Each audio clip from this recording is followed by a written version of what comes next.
Hey, very pleasant good afternoon as we welcome you into the Lion Country Kia Goon and Ironhead show here on a Tuesday afternoon as we are in the midst of Thanksgiving week. Again, a reminder, no show here on Thursday as a result of Thanksgiving. The Dear Goon is enjoying his Thanksgiving week away from Happy Valley. We'll be back for the Maryland game on Saturday, but Chris Buchanani will be filling in. He will be joining us shortly.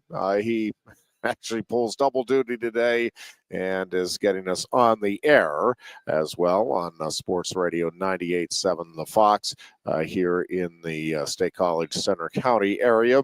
We'll also be joined, we believe, for a portion today by Tom Fallon, who is now the sports director of a station in the Allentown, Bethlehem, Allentown area.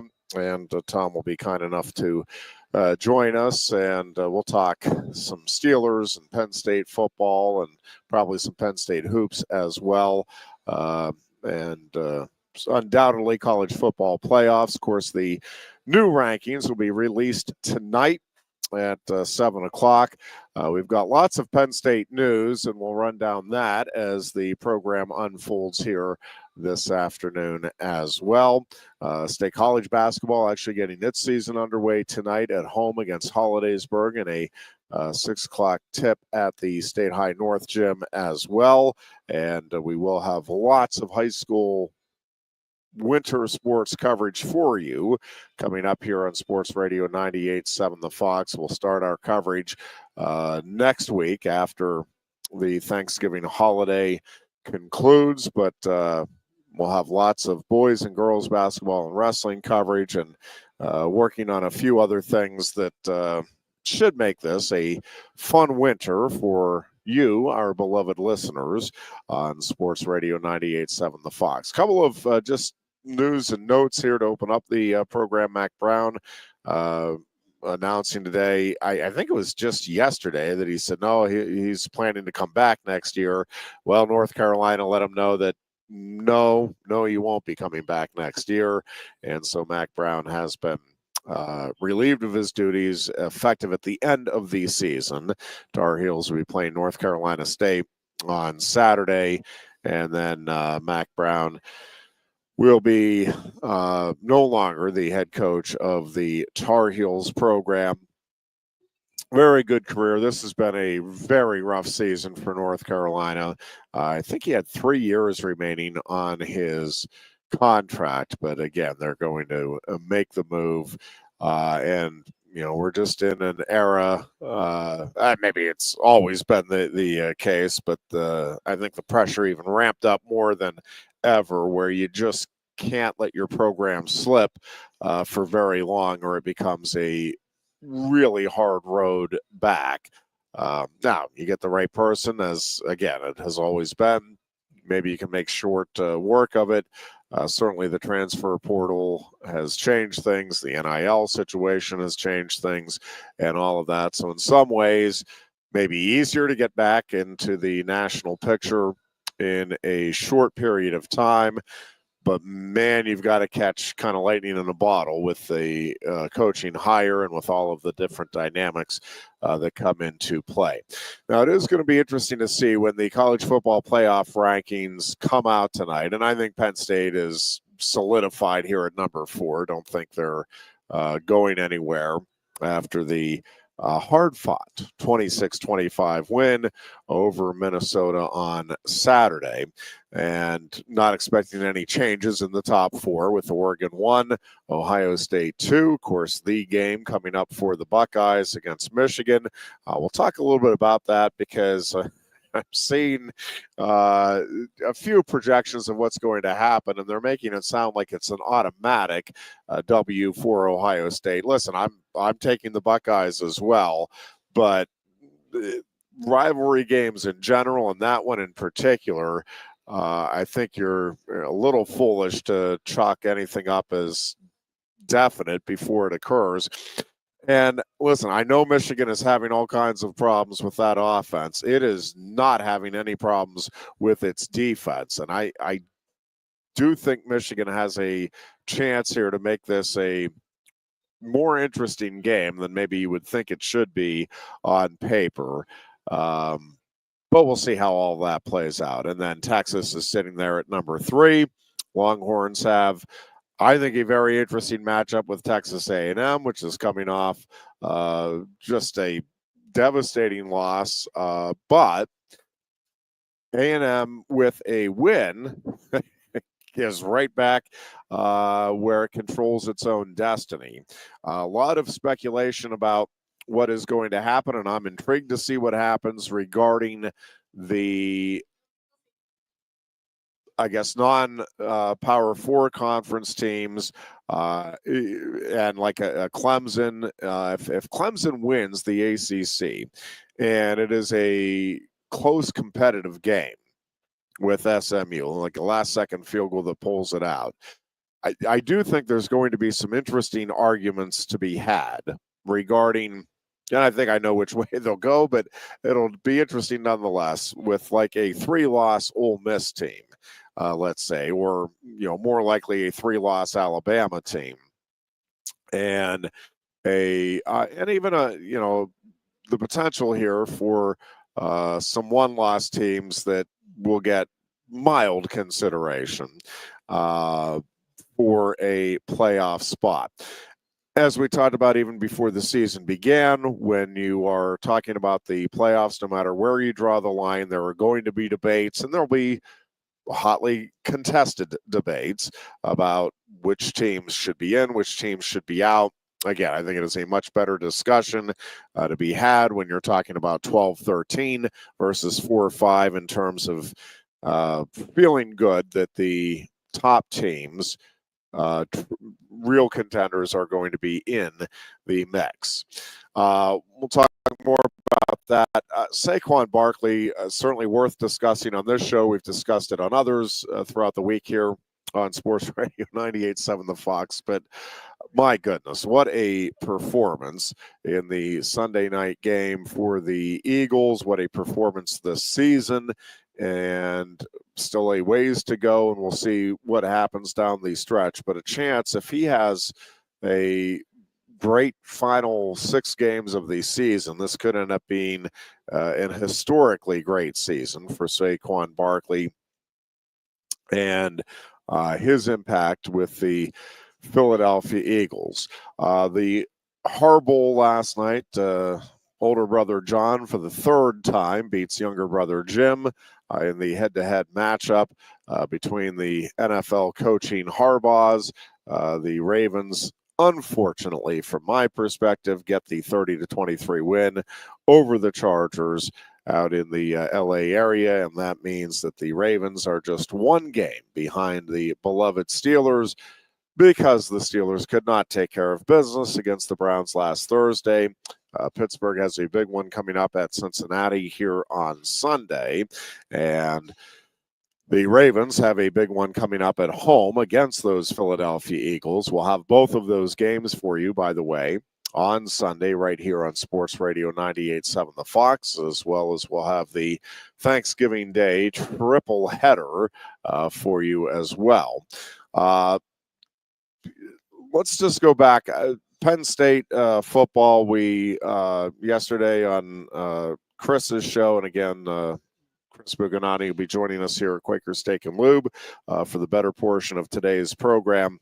But we talked a little bit about the Anthony Donko and the impact that has on the offensive line, his situation where he is out now with that long-term injury. Alonzo Ford on the defensive line, defensive tackle, and of course with Hakeem Beeman's absence earlier, suddenly that depth that we talk about is substantially reduced on the defensive line.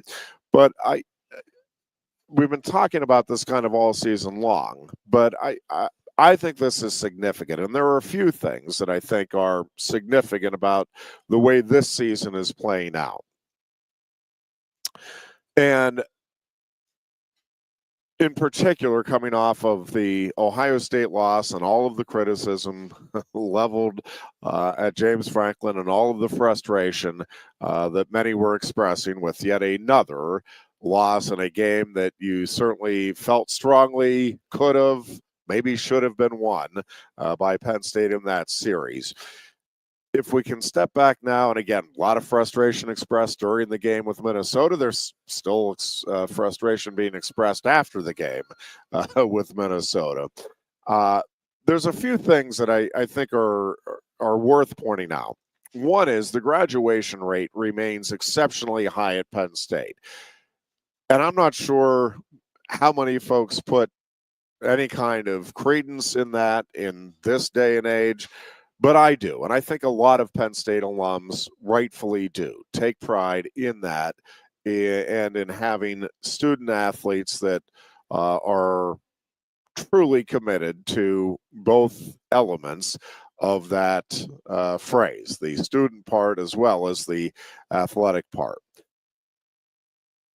A couple of things as well, just in the way this season is unfolding. And James Franklin, we played on our morning show today the lengthy response and the question that he got yesterday about the decision and whether or not he even had a moment's thought as he's making the fake punt call.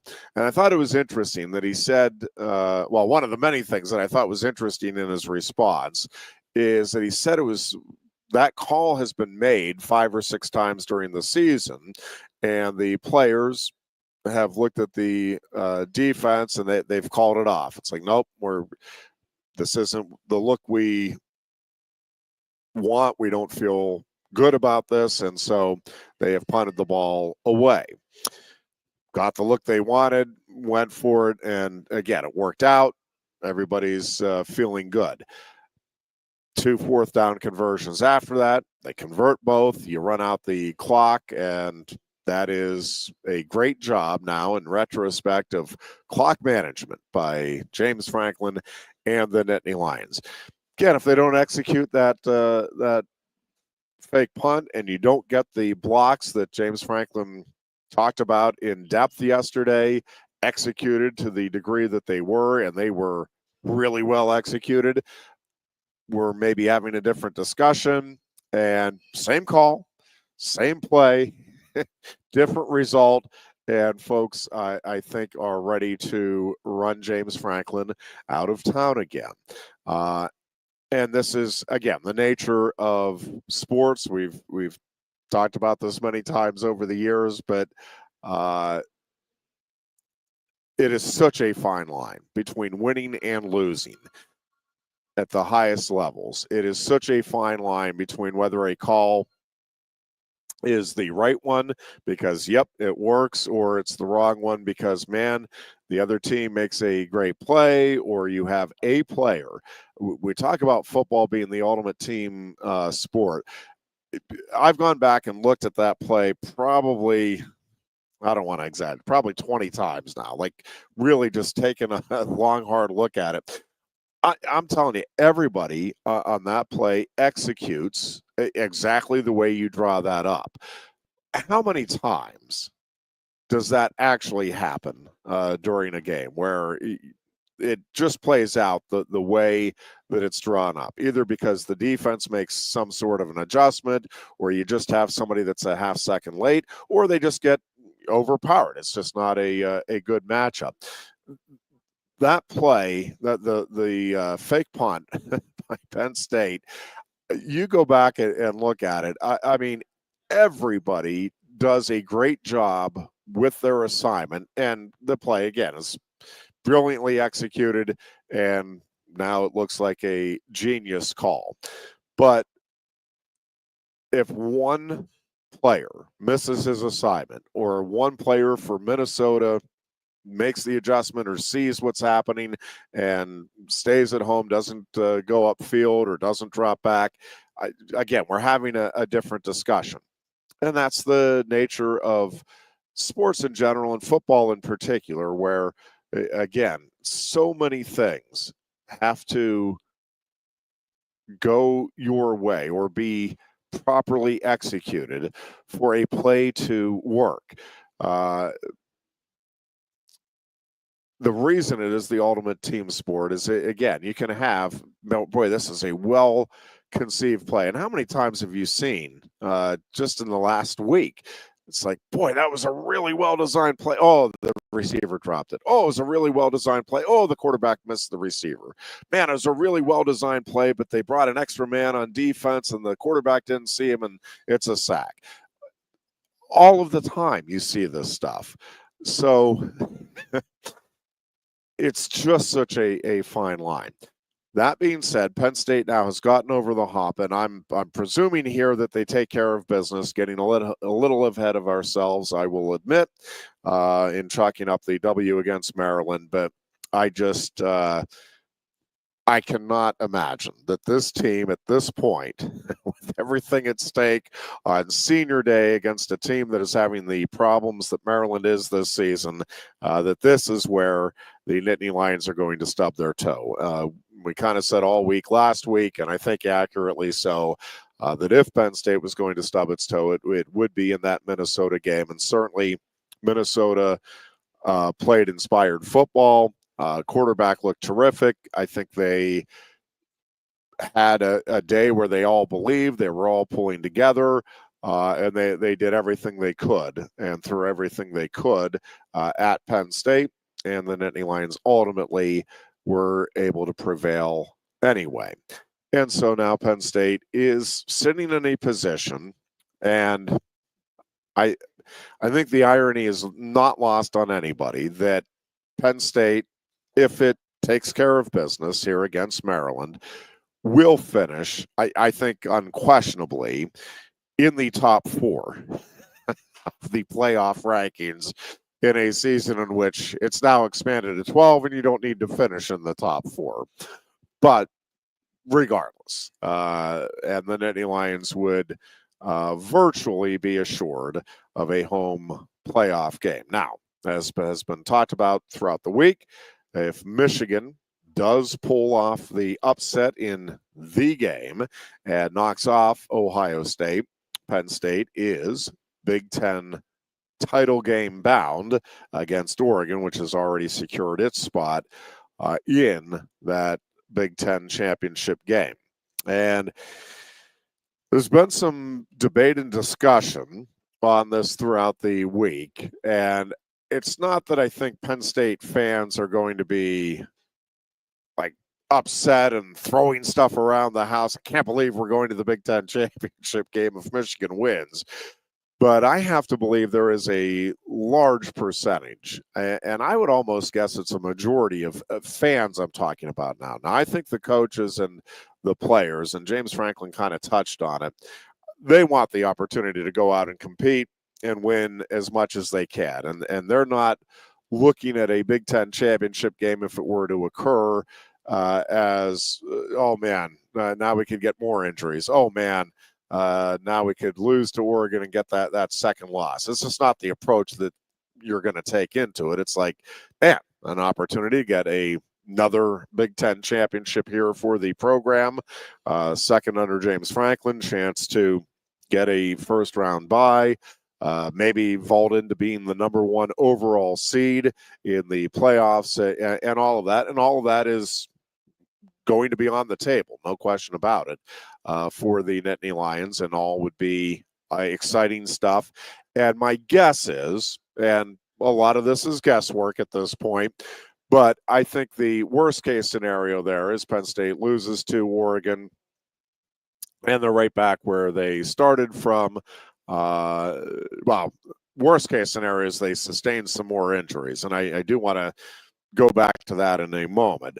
But from a win-loss perspective, all right, you lose to Oregon, and I think in all likelihood, Penn State is mildly punished for losing the Big Ten championship game and ends up being, again, probably ranked 4 or 5 and ends up as, well, the 6th seed in the college football playoffs, which, again, is where they would be in all likelihood, if Ohio State beats Michigan and the Nittany Lions do not go to the conference championship game.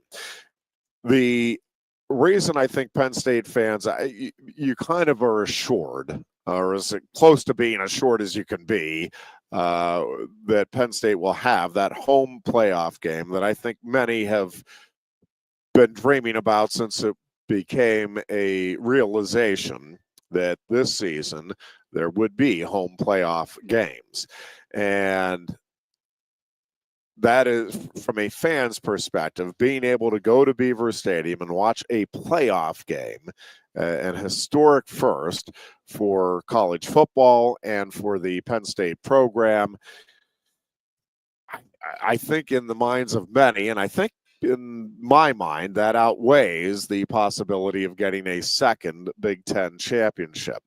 Now, if you could be assured that, okay, Penn State goes to that Big Ten championship game and they win it, and you're the 1 or the 2 seed in the college football playoffs, maybe the mind has changed a bit, but I think many Penn State fans are understandably and probably rightfully cynical. Hey, it's a big game opportunity. Do we know what Penn State's going to do? Yes, many Penn State fans think they do. Penn State loses to Oregon, and again, you risk further injury. You're going to have that second loss, maybe another black eye in the national perception of the program, et cetera, whereas none of that occurs if the Nittany Lions take care of business.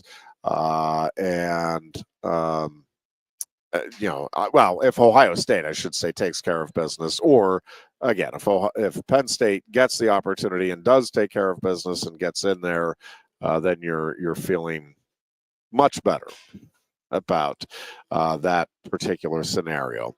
But listen, we're going to talk more about the playoffs. The couple of things with James Franklin is, presuming Penn State does win against Maryland on Saturday, and I am presuming that players need to take care of business. They can't get caught up in this. I get it. But I think they will both be dialed in. It's senior day. They want the last thing you want to do if you are a non-senior member of that Penn State team is on senior day blow a chance to be a home playoff team and send this senior class with all that has been accomplished and worked through over the course of their careers with what would be unquestionably an embarrassing loss at Beaver Stadium. And I don't see that happening. But I also think it's worth pointing out with James Franklin. So AJ Winston, we've talked about it a good bit. That was a huge loss, and it really has not gotten a lot of attention throughout the course of the season because Penn State's secondary and defense and team overall has played very well. And again, they're sitting here at 10-1, and I think on their way to 11-1. So we get the news yesterday. Anthony Donko, I would argue, their best offensive lineman this season. I think when healthy, Donko has been their best offensive lineman. Debatable, but I think that's the case. Lonzo Ford has come on and been a really important part of the depth at defensive tackle. So you're suffering 2 significant losses on the line. Well, what does everybody say? The line is where, that's where the big games are decided. And I don't think anybody in that Penn State locker room, and I don't think anybody in the fan base is like, yeah, there goes Penn State's chances of doing anything in the playoffs, or if they get to the Big Ten championship game, it's like, it's going to be a little tougher now. Nolan Rucci has been playing better when given the opportunities, and I think JB Nelson can probably work in there as kind of split duty type of situation, but it's not panic. It's not, oh my gosh, what does Penn State do now? And same thing with the defensive tackle. Again, you've lost 2, probably the 2 biggest parts of the non-starters on that defensive tackle core now in the last couple of weeks. And same thing, I don't think there's any panic and, oh, man, there's no chance now if Penn State goes up against a really good offensive line in the playoffs. Forget about it. That area is just going to be exploited.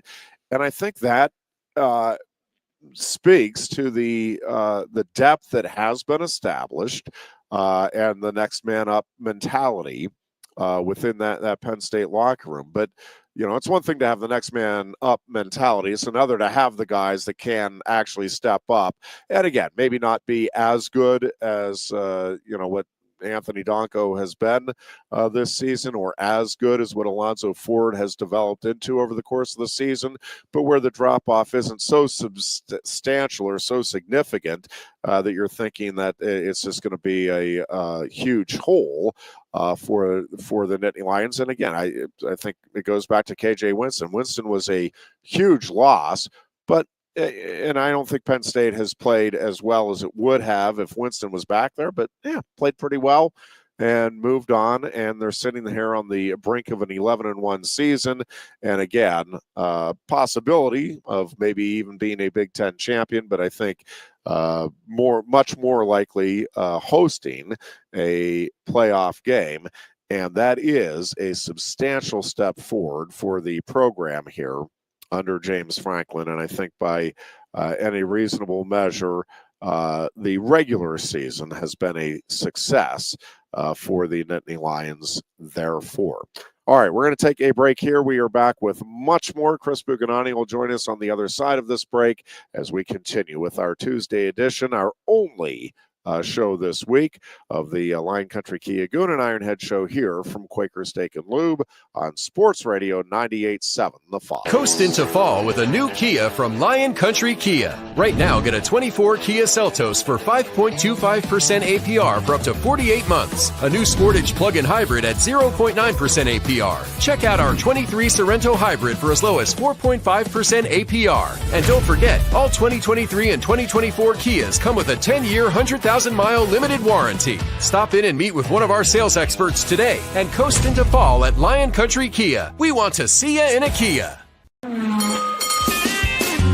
you love wings, if you love rings, and all kinds of other tempting things, great times, great food, get to Quaker Steak and Lube. Get our Best Wings USA, signature sauces, mouth-watering appetizers, or any of our delicious award-winning lube favorites.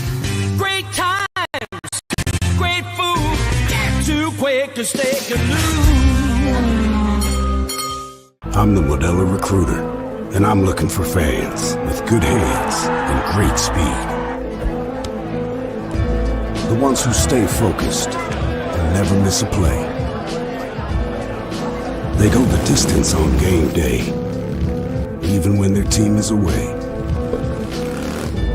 I'm always watching, always looking to reward more full-time fans. Because football isn't really football without you. A lot has changed about State College. One thing that hasn't is W.C. Clark's Coffee Roasters on 234 East Calder Way. 30 different varieties of specialty coffee beans sourced from over 25 countries and roasted with love each morning in Happy Valley for over 45 years. They'll ship their fresh roasted coffee from their doorstep to yours. Order online at statecollegecoffee.com. That's statecollegecoffee.com. Two of the top names in local printing have combined to serve you better. King Printing and State College has merged with theprinters.com, forming one of the 400 largest printers in America. Combining traditional offset printing and digital workflow techniques, theprinters.com can print, assemble, package, and ship to anywhere in the world, all with the same high quality customers have known and trusted for over 50 years. Buy local and save. Get started today at theprinters.com. Lusk & Associates, Sotheby's International Realty proudly presents the introduction of our new State College office at 314 South Borough Street in State College. At Sotheby's International Realty, we advertise locally, nationally, and internationally, bringing the best of advertising and promotion to each and every one of our properties, big or small. Call now. With With a Timber Kids savings account, you can start to save money, earn prizes, and teach your kids the value of savings. It's easy as 1, 2, 3. Building futures is what we do at TFCU. You really need to belong to a credit union. You belong at TFCU, Timberland Federal Credit Union, a credit union you can grow with. Get up and get going with the Happy Valleys 98.7 The Fox. The Goon and Ironhead. Guy that was best yesterday.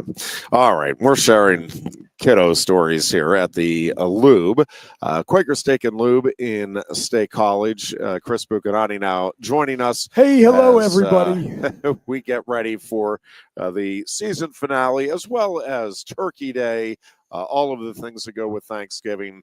Ton to be thankful for if you're a Penn State fan, and certainly ton to be thankful for if you're me. I will probably take hours if we go around at the table to recite everything that I have gratitude for. Yeah, don't do that. Listen, year. don't be that guy, Ironhead. No. Just say what you just said. Yeah. Say so many things. So many things. I will say a silent prayer of thanks after you've all eaten. Don't be the person who holds up the meal. Thanksgiving is a great holiday because it is football, food, and family, three of my favorite things in the world, and so I am very much looking forward to Thursday. And then the Dear Goon, I believe, will be back with us next Tuesday, and we'll break down the Maryland game. Of course, we'll have Landon Tengwall breaking it down shortly after the game wraps up on Saturday at Beaver Stadium, and then Landon and Goon will break it down on Sunday as well from 10 to 11. Bunch of different things on the plate here. Can I just ask you a question? Yeah. Before we even get started. Yep. I got to ask you this question. I was listening to the show on the way back in from the studio out here to Quaker Steak and Lube. Yeah. And I heard, Ironhead, you said that there are still some people who are complaining or finding fault or, I don't know, getting their britches in a twist. Yes. After the outcome for Penn State on Saturday. Is this a real thing? Is that happening? I have read, and I have a couple of friends who have posted. This is, now I don't know. I got to go back and look. I don't know if this was like from Sunday on. Okay. But in the moments after the game had gone final. Yes, the game had gone final. Now, not all of the other results from Saturday, and that's what I wonder if maybe some perspectives have changed. Okay, but sure. I have a friend, and I read another post, and both were in the vein of, give me a break. Playoff teams, James Franklin didn't have his team ready, and playoff teams don't have to pull off a fake punt to beat a 500 football team. Give me a break. Do they think Oregon's a playoff team? Well, and I went through this on Monday. I mean, this is amazing. You can go through every team that is right now in the top 12, and there is at least a game. Yeah. And in most cases, there's a couple of games where either they lost to a team that they were favored against, or at the very least, they won a very close game. And Oregon had Idaho at the start of the season. You're like, oh, well, it's the start of the season. They just had Wisconsin. Yeah. Wisconsin and Minnesota, I would argue, it's debatable. I would argue Minnesota at home is a more daunting task right now than Wisconsin. Oh, no question. No question. Look, again, I think we can debate that, throw all the intangibles out. I won't consider this. When I talk about intangibles, I'm saying, like, forget about the ghost to 99 or 2019 or any of that stuff.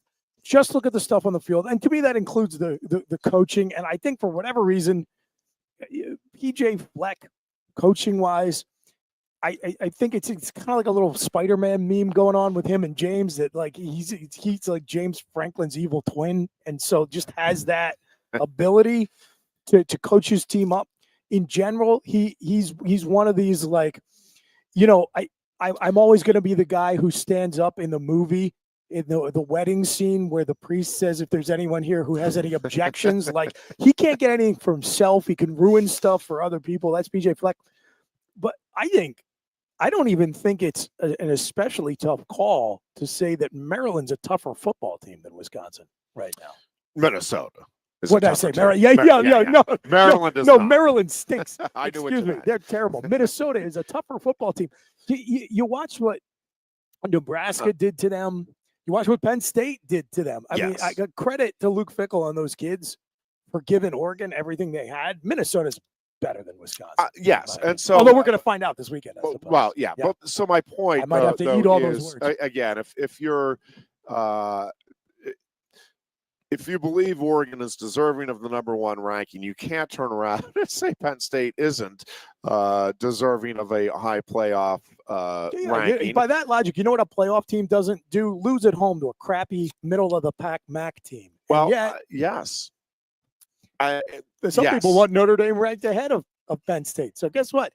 Here's another question I have for you. I'm sorry to be fired up about this, but as you know, like I could criticize James Franklin when I think it's deserving.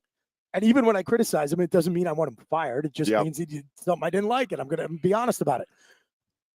I just don't understand the mentality. I don't understand the fan experience that allows you to deny yourself joy to such an extent that you turn your nose up at that. And so my question would be, okay, if that is a performance that is not worthy of a playoff team, should we go back and revoke Penn State's 1986 national championship? Because let me tell you what was not in any way indicative of a team deserving of the national championship.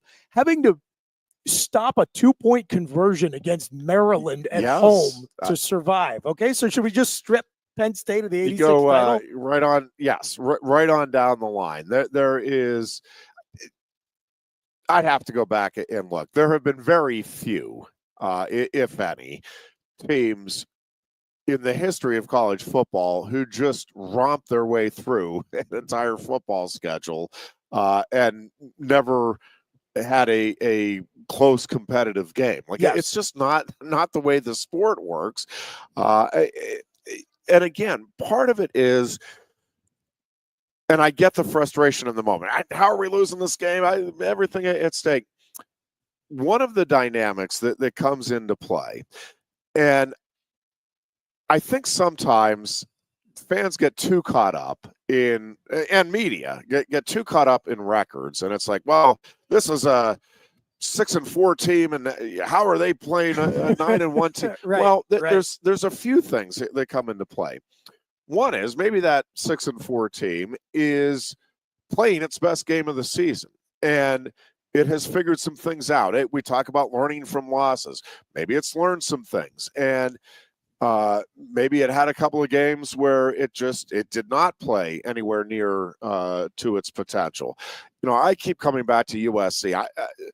I am still convinced that USC is one of the more talented teams in the country. I don't know exactly where. I don't know if they're one of the top 12 teams. I'm just talking about talent, like football, God-given ability, and the ongoing progression. I think individually, depth and quality, if you go through that roster, there are a lot of guys that could be playing in the NFL. There are a lot of guys that will be playing in the NFL.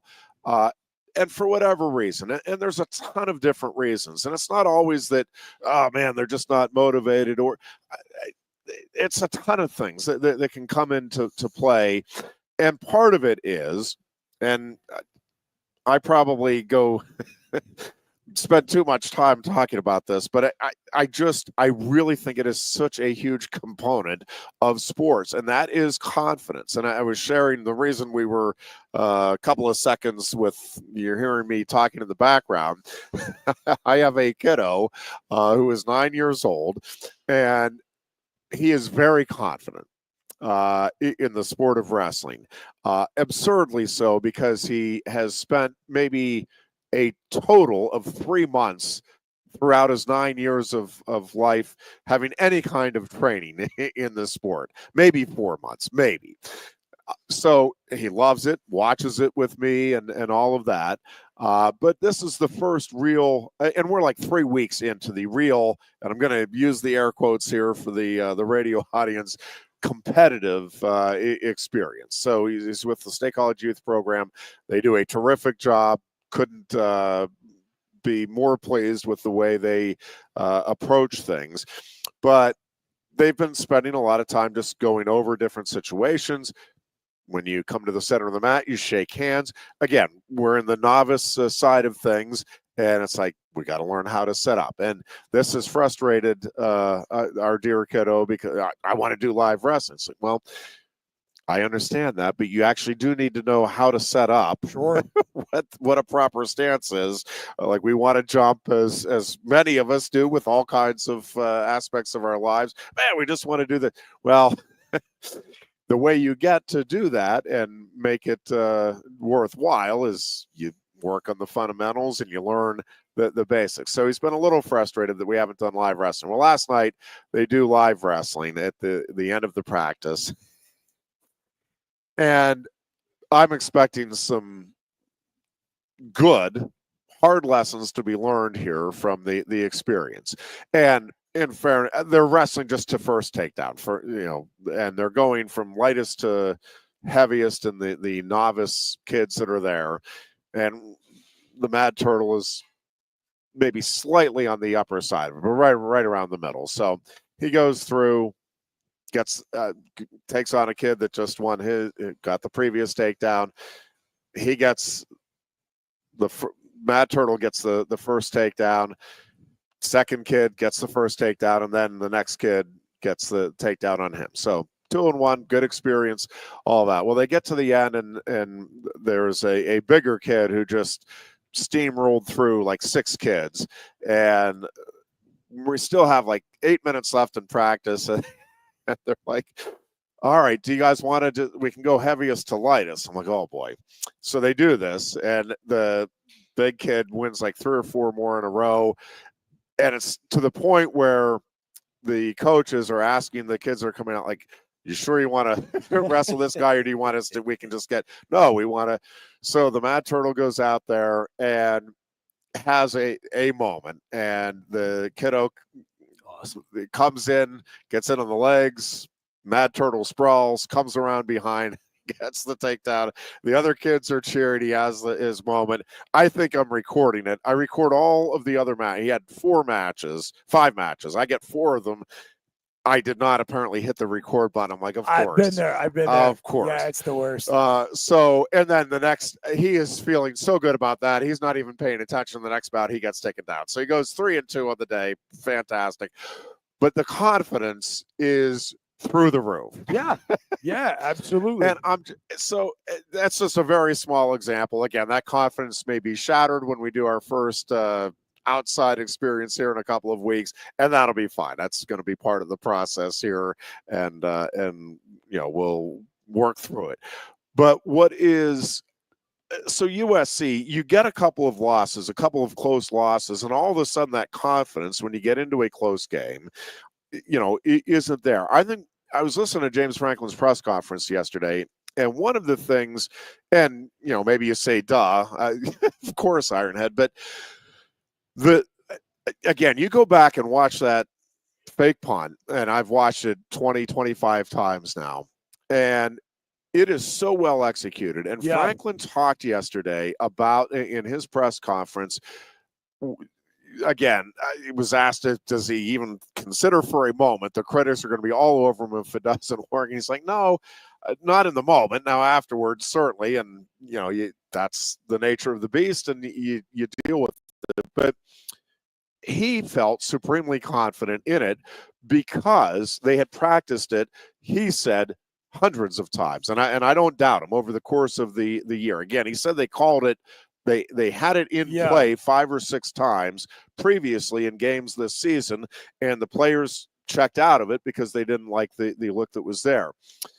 But they had, I think there was confidence twofold there for Penn State. One is, I think they felt like they were the better team, and when they needed a yard in this game, they were going to go get it, whatever they needed to do. So I think they had the confidence of being a program that over the last 3 years now just has not lost to teams that it is not expected to lose to. That the only losses have been in games where they have been the underdog. Very frustratingly so, I get it, but they aren't losing these games. And the other part, though, the confidence from man, we've done this hundreds of times. Everybody knows what they're supposed to do, and we're going to do it. And they did it. Again, you go back and look at it. Every player executes their block to perfection. Reynolds hits the hole exactly where you should hit the hole. The timing is perfect. The snap was great. Everything was executed to near perfection on that play.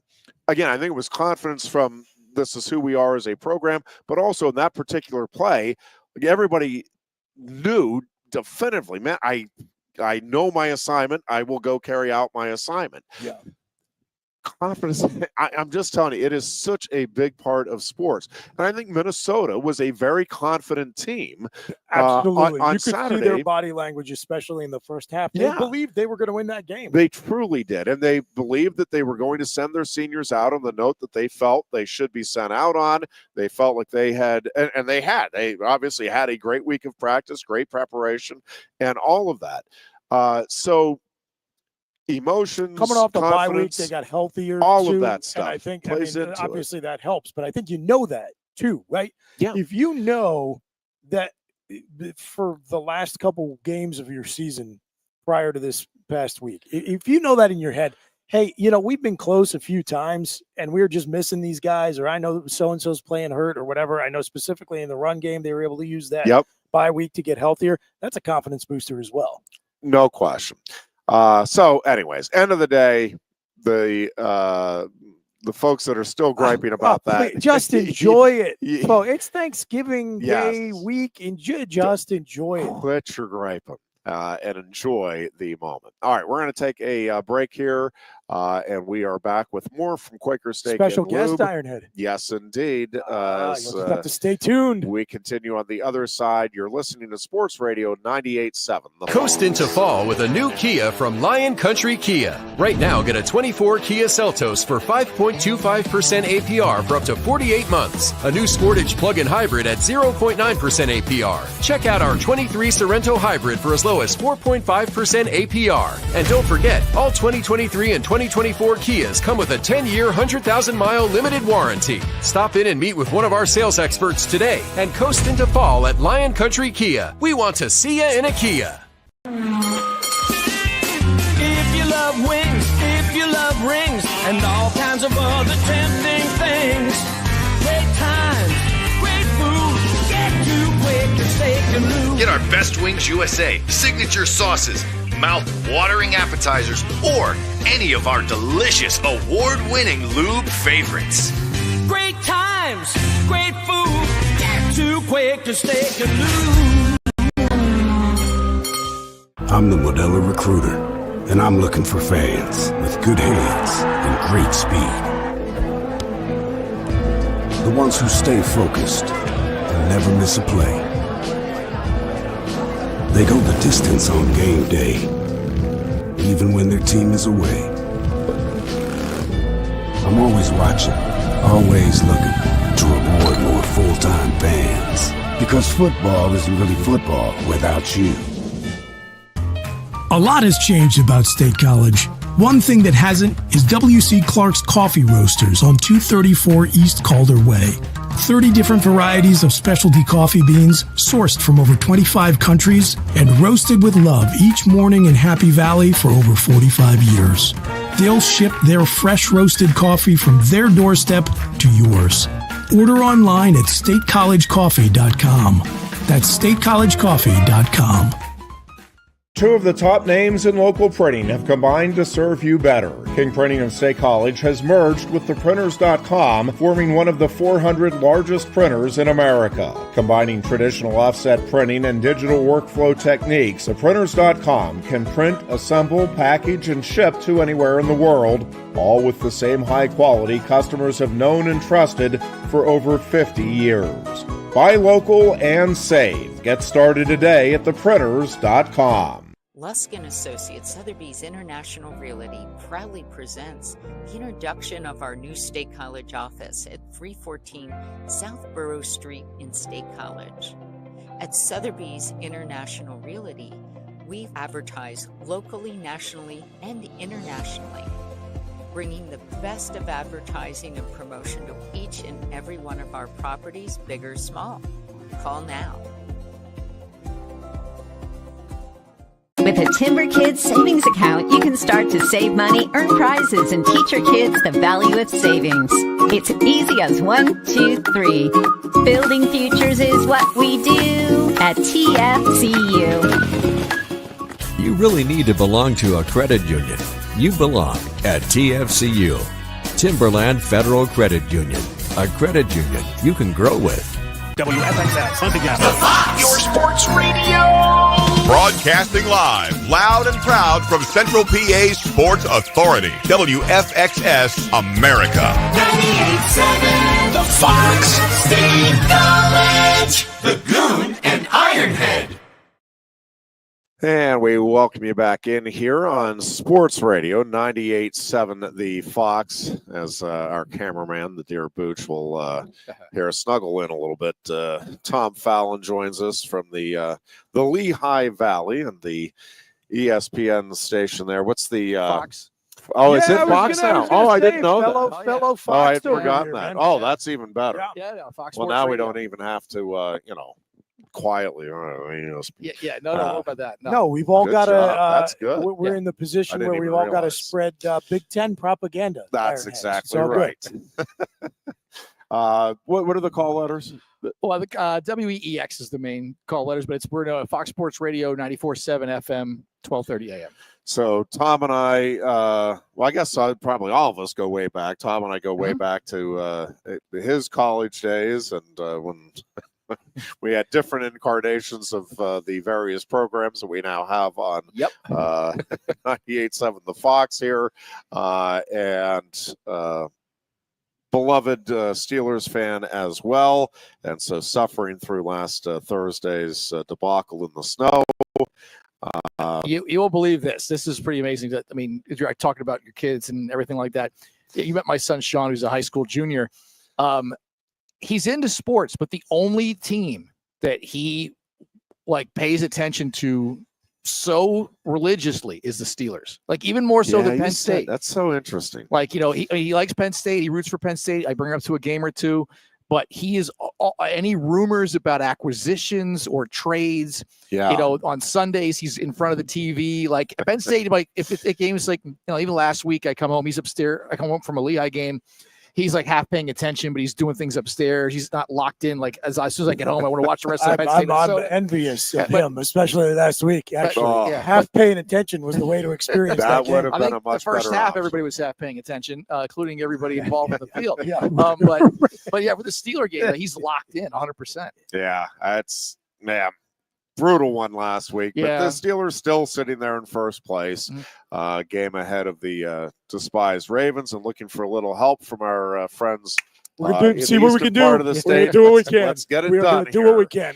The one time I'm looking for Jim Harbaugh to help me, and he lets us down again. Last night. Can't beat Big Brother.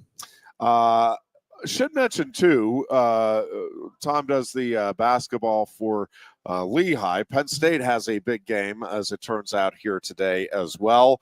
Actually, it'll be coming on right as we go off the air here at 4:00 against Clemson. We've been talking about since before the start of the season. I just think this has the potential to be a really special season. Certainly, they are off to. In many ways, an historically great start. Again, they're averaging over 80 points a game and already 3 times over the century mark. Big one today, though, if they can get the win over Clemson, I think it kind of solidifies. I'll be curious to see. They're already getting votes for the AP Top 25. I'm not so sure a win today doesn't vault them in next week here, obviously depending on some other games and how they play out. But it has been quite a start, and I think the nice thing from when Penn State has had great teams by Penn State standards in the past, there has been a go-to player or two. It's man, and not to but man, the supplementary pieces need to be there. But it feels like there are probably at least 3 and maybe 4 truly good first options here for this team this year. And then the and others goes like 9-10 deep here. Yeah. We're feeling pretty comfortable. I don't know. I'd let either of you weigh in on just the start to the season here for the basketball program. Just the mere fact that, I mean, they got a team that's putting up a lot of points, aren't they? I mean, a ton of points. I mean, when was the last time we talked about that? I mean, like in terms of Penn State basketball, having an offense that is fun to watch. You know what I mean? They never scored 80 points in 5 games. So the answer to your question is never. Yeah, I was going to say my best estimation is that's right around never. I mean, the team that went to the tournament a few years ago was a fun team to watch, but at the same time, more often than not, you were watching teams that if they hit the 70s, that was like, wow, they had a great night. They were hitting their shots tonight kind of thing. The idea of getting into the 80s on the regular, I don't care who the opponents were. That wasn't happening at all. I mean, it was more like, trying to get them to put a 9-0 run together over the course of 90 seconds was like asking a program to split the atom. Like they were putting up more like 55 points a game. And listen, last year, we talked about it a few times, Goon and I, that when the team was on from 3-point range, look out. It could beat anybody. Yeah. But, man, if they were off, they're not relying. This isn't a team like you might be thinking, all right, well, they're scoring all these points. What if they have that off night with the 3-point? They're generating a lot of those points because of the frantic pace of the defense and the turnovers they're creating. So it's a different – yes, they're high scoring, but and to your point, it's an exciting brand of basketball because they are getting out after it and creating opportunities for themselves and keeping the pressure on opponents. And I think the style of basketball they are playing, I think is going to create a lot of problems within the Big Ten because it's not a style that you're accustomed to seeing in the conference. And when you only have a couple of days to prepare for a Penn State game, I think in particular this first time around in the conference, I'm expecting Penn State to win a lot more than it doesn't, in part because it's going to be difficult for teams to really prepare for what they're going to see. And until you get that feel for this team and what they're actually doing, I think it's going to be very difficult to make those adjustments.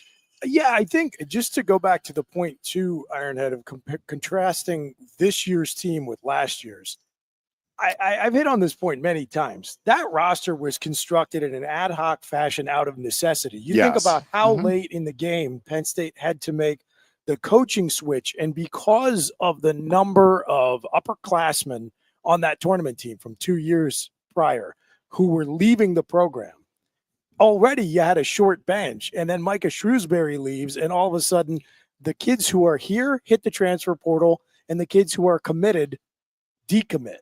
And so Mike Rhodes gets dropped into a situation where he essentially has to rebuild his entire roster from scratch. So he got what he could, and he put together a team that played hard all season and won some big games, but was very inconsistent, especially early on. This roster, which was built the way you build a college basketball roster now, which is year to year, but it was built purposefully. He knew what kind of talent he needed to fit his system. He's done very, very well on the recruiting trail, both in the portal and in getting Penn State's highest ranked class in its history committed. And he convinced Ace Baldwin to come back, so he had a cornerstone to build around. So this is much, much more to me indicative of how Mike Rhodes actually wants to build the program than what we saw last season. And what we saw last year was actually pretty good, but as you say, Ironhead, by Penn State standards. Yes, indeed. It really has been exciting, and I do think it is. I think the future, and we've probably said this a few times over the last several years, because it felt like Pat Chambers was getting them on the cusp of being a more regular contender. Many times it felt that way. Yes. And then Micah Shrewsbury, same thing. Although I think it was you made the point. It never felt like Micah, from the day he was hired, you didn't feel like this was, now maybe you thought it was going to last a little longer than it did, but you didn't get the feeling that Micah Shrewsbury was going to make his permanent home here in State College. Mike Rhodes, I do get that. I think this is a long-term, situation for Penn State. And I think that combined with the recruiting class next year, the exciting brand of basketball, you're more long-time suffering than I am, although I followed the program from the 70s on. I just think the future right now is substantially brighter than it's ever been in the history of the program. And to me, just to throw a thought in here real quick, to me, it reflects back to me, or my opinion, to the mistaken decisions back in the day, post like Jerry Dunn era, where there was a sense of, well, we don't want to hire someone who looks at this as a stepping stone job. We have to, no. This isn't we have to have somebody who looks at this as like the end all be all. Like, okay, that's great to have in mind, but there's nothing wrong with taking a guy on who's going to treat it like a stepping stone. Michael Shrewsbury comes in, treats it like a stepping stone, but looks where he leaves the program. He leaves it going to the tournament and winning a game in the tournament and having people excited about the program. And look what happens. The very next coach comes in, and look how quickly we're talking about how exciting the team is, as opposed to trying to build this thing. Like, you shouldn't be limiting yourself in the hiring process with this kind of a program when you have other really good options, even if they're going to be here for short term. Just take the guy and let him bring the program up a little bit. That's what always bothered me about the no offense to some of the previous coaches, but that hiring idea at certain points bothered me, and I'm glad they moved away from it. And I think you're seeing the rewards now. Yeah, I think that's a great point. The other thing I'll add on to that is, so while there was the sentiment to not hire a coach that was using this as a stepping stone, there also was not a commitment to, hey, we're going to make this a destination spot that is going to be attractive for somebody that wants to be contending on a regular basis for a Big Ten title. Yeah. So there wasn't the investment in the program. I've said this many times. Pat Kraft is, I think, all in on doing everything he can. Now, some limits maybe on what he can do, but I think Pat Kraft wants national title contenders across the board. If Penn State is going to put the program out there, if Penn State is going to invest in scholarships in whatever sport, it's with the idea of, and that's not to say they're going to win national titles in all of these sports or that it's national championship or bust here for the basketball program, but I think it is genuine. It's, well, no, wait, we're not just looking to get 500 or to get to an NCAA tournament once every 4 or 5 years, or previously once a decade type of thing. It's like, no, if we're going to compete in the sport, we want to be, going to the NCAA tournament more often than not. And yeah, we want to put a team that can contend for the Final Four in there from time to time. That is the aspirations, and what we need to do to make that happen. Have coaches, administrators, all on the same page. And again, it feels like, I'm not going to sit here and tell you that Penn State is as invested as Indiana or Kentucky or North Carolina, but it's more invested than it's ever been. And I think that you have everybody pulling in that same direction here to make this a legitimately regularly competitive program in the Big Ten. And if you're regularly competitive in the Big Ten, you're competing on the national stage. You're looking at the NCAA tournament and at least Sweet 16, Elite 8 type of pushes over the course of, again, a 5-6 year period. And that's just not something that we're used to talking about here at Penn State. You're listening to WFXS, State College, Pleasant Gap. We'll take a break here in just a few minutes. Did want to just turn back to football for a moment because I was incorrectly not all that concerned with Minnesota last week. I just I felt Penn State was that was the last nail in the coffin. Yes, by the way. There were many reasons to know that was going to be a flashing danger sign. Yeah. But when I heard your level of confidence that we were going to glide through, I was like, oh boy. Yeah. This is going to be a 4-quarter game. And they somehow overcame all of that. Any level of concern for this Saturday's game from either of you with the mighty Terrapins coming in to try to spoil things here on Senior Day. I'll start with you, Booch. None. I haven't seen the weather forecast. That would be the only thing that would cause me a little hesitation if it was some kind of a rainy, messy, maybe the ball ends up on the ground too often kind of day that gives them life. Outside of that, no. Yeah, I just cold but clear. Yeah, it's that supposed. Then all yes, good. Yeah. It is not supposed to be. Mr. Bastardi, weatherbell.com. Joe Bastardi telling us that yes, exactly that. Cold. Could be a little windy, but I don't even think that's supposed to be much of a concern here on Saturday. I did see some person on social media asking because Penn State could clinch a home playoff game with a win. Should the fans or students storm the field? And I just rolled my eyes and went like, against Maryland, really? That would be a big no. Yeah, they might not actually put us in the final bracket. If we do that. So yeah, maybe not. They were previously under consideration, and now no. Yeah, no, Ironhead. What I said about this, look, Maryland stinks. They're terrible. We're not letting them beat us in Beaver Stadium on Senior Day. I said this game on Saturday reminds me a lot of the Michigan State games, because that's how we used to end the Big Ten slate for years and years in 2005, where we were out there. Yeah. But then we had them at home in 2008 to clinch a conference title, in 2016 to clinch a division title if Ohio State beat Michigan, which they did. And by the time you got into the second quarter of that game, even though the guys were down on the sideline, the roar in Beaver Stadium let them know that they were playing for a division title.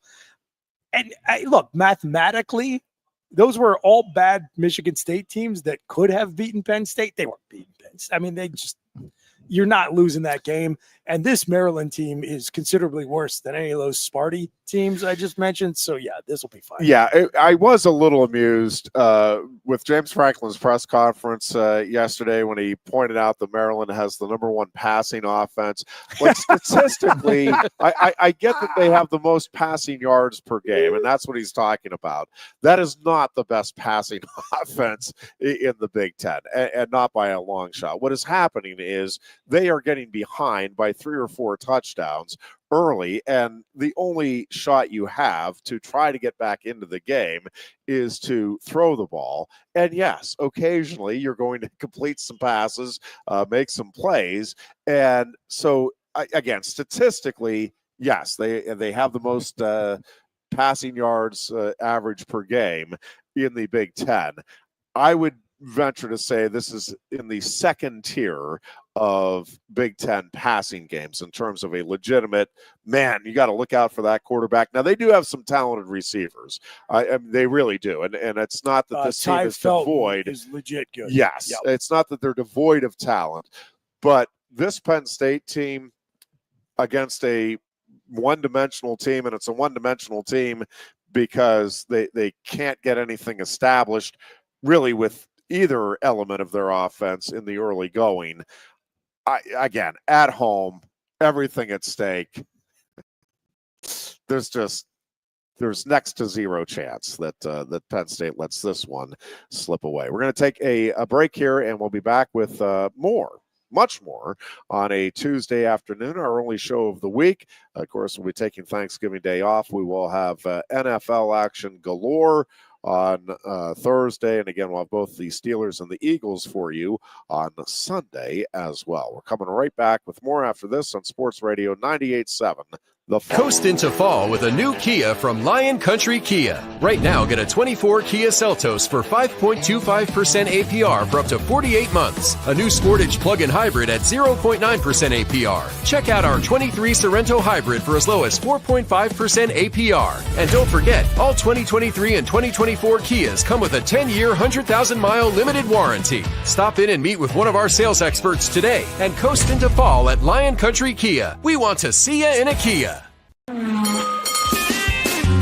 you love wings, if you love rings, and all kinds of other tempting things, great times, great food, get to Quaker Steak Lube. Get our Best Wings USA, signature sauces, mouth-watering appetizers, or any of our delicious award-winning lube favorites. Great times, great food, get to Quaker Steak Lube. I'm the Modelo recruiter. and I'm looking for fans with good hands and great speed.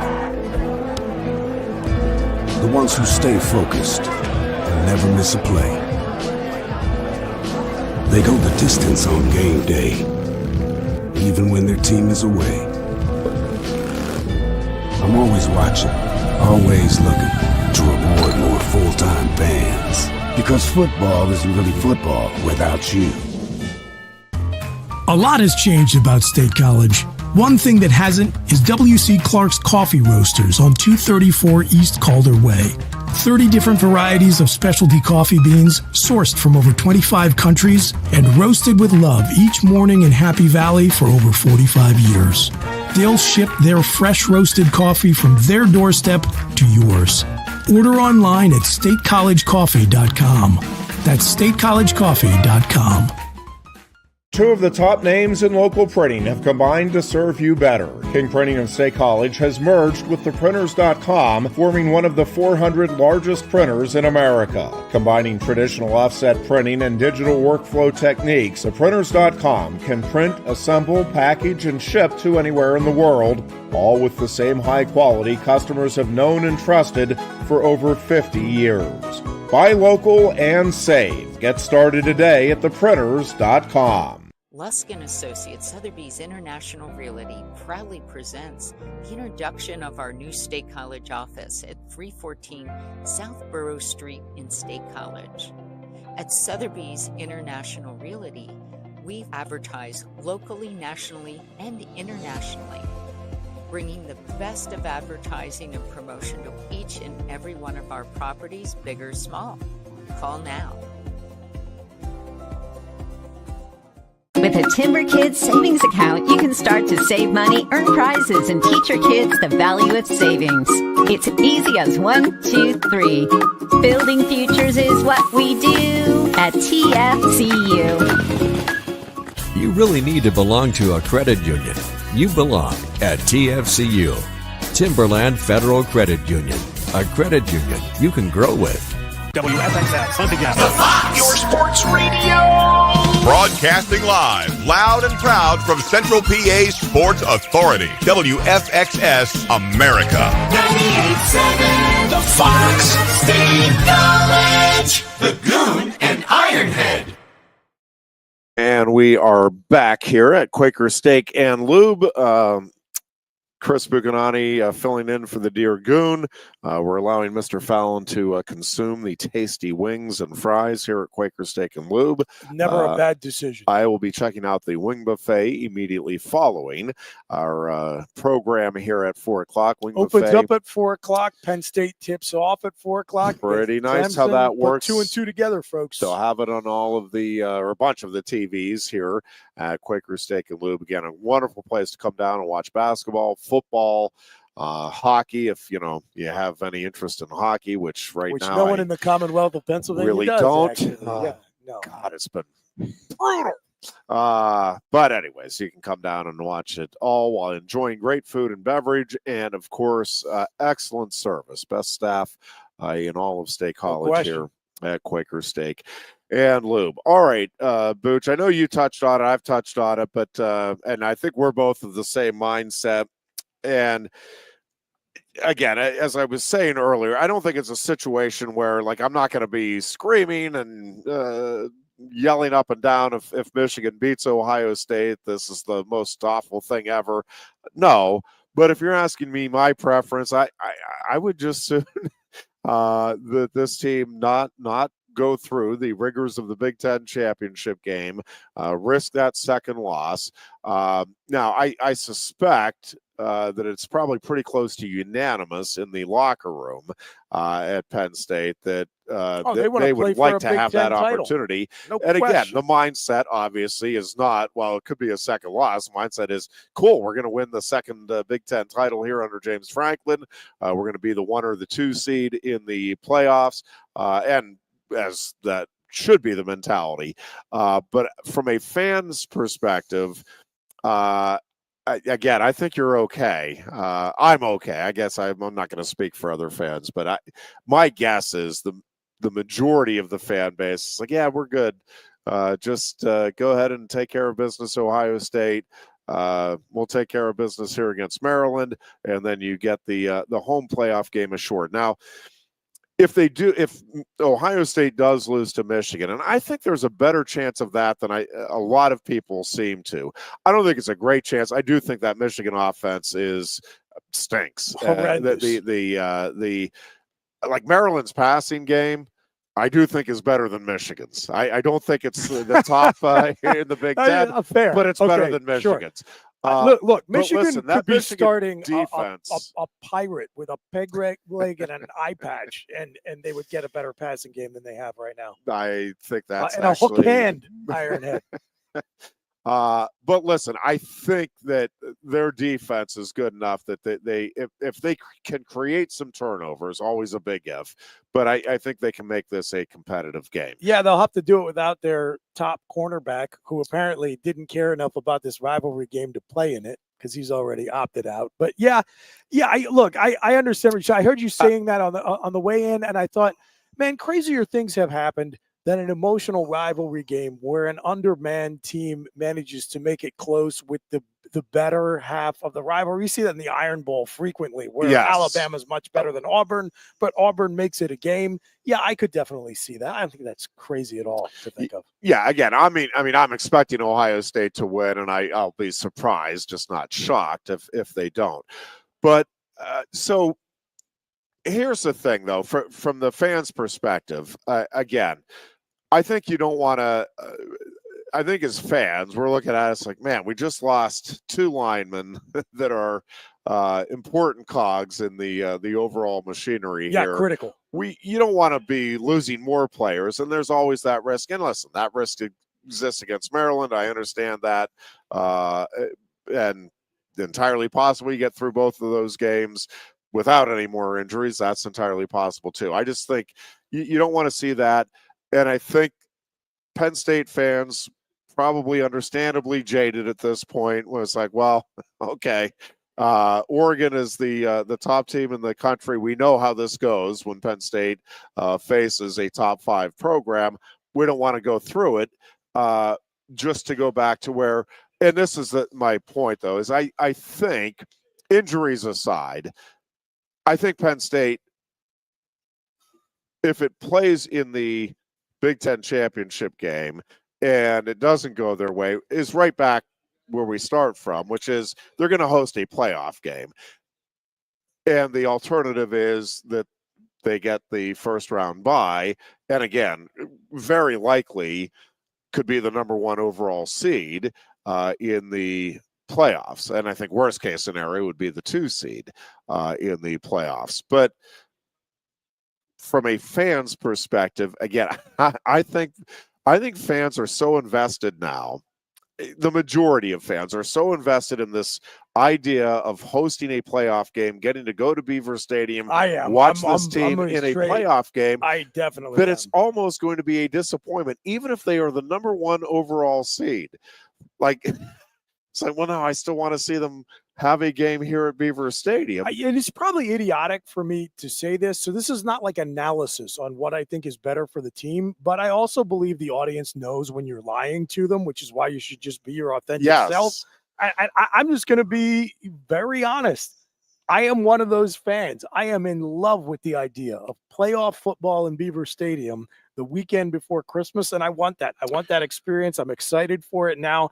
And if I don't get it and I'm stuck watching like the Sugar Bowl on TV or something instead, it's going to feel like just a little bit of a letdown. I'll be excited and everything, but I want that in-person experience. And look, I think part of it is we're all thinking, look, everything's open this year. I said earlier this week, I think Penn State can lose to every contender. I think Penn State could conceivably beat every contender. I agree. That's the point I was making last week. But I don't think the odds are in our favor to win a national championship. And so if you're not going to go all the way, you want to have that unique experience, especially in the first year that you can do it. Well, and so let me throw in my thoughts on Penn State going all the way. And I think Penn State actually, and this is certainly a debatable point, I think not playing in the Big Ten championship game and getting that game at Beaver Stadium actually gives Penn State its best path to getting to or winning a national title. And here's why. If you play in the Big Ten championship game and you win, okay, then you still get a bye week. It's just a different time that you're getting the week off. But you now you're going to be playing teams that are coming off of a win, a team that's coming off of a win the previous week. I worry about those bigger gaps of time off.